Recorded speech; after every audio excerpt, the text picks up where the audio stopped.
Houses becoming more expensive, yet mortgages are becoming more affordable.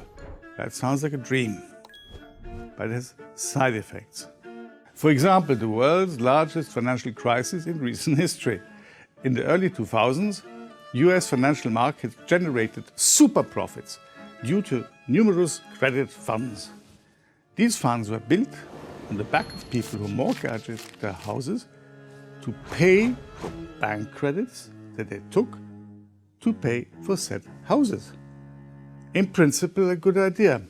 Take clients having no stable income and little to no understanding how bank loans really work, and what you are left with is no better than a pyramid scheme where everybody loses.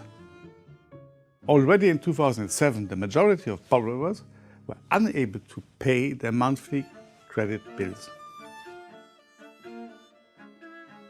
Banks and investment advisors hoped it would be transient and tried to gloss over it. The gold mine of the mortgage securities trading turned into a black hole. The financial giant of the mortgage securities market, Lehman Brothers, announced bankruptcy after 158 years in business. By 2008, the bank managed to issue mortgages for $680 billion with a capital of $22.5 billion. See the difference? It was the largest bankruptcy case in the US history. Unemployment in the United States doubled, and the epidemic of financial catastrophe spread all over the planet. Congress began with basic anti-crisis measures, such as tax cuts, increased unemployment benefits, and distribution of food stamps that allowed people to meet immediate basic needs. This stopped the escalation of the crisis. However, the main priorities were the rescue of banks and financial incentives. And this decision was not easy. At the height of the crisis, two US banks, Citigroup and RBS Group, were, without exaggeration, huge.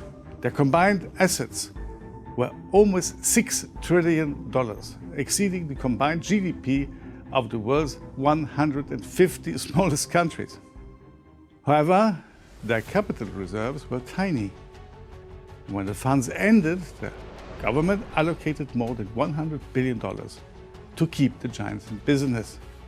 In fact, taxpayers' money was used to save profit-hungry private corporations that made a mistake in assessing their own risks.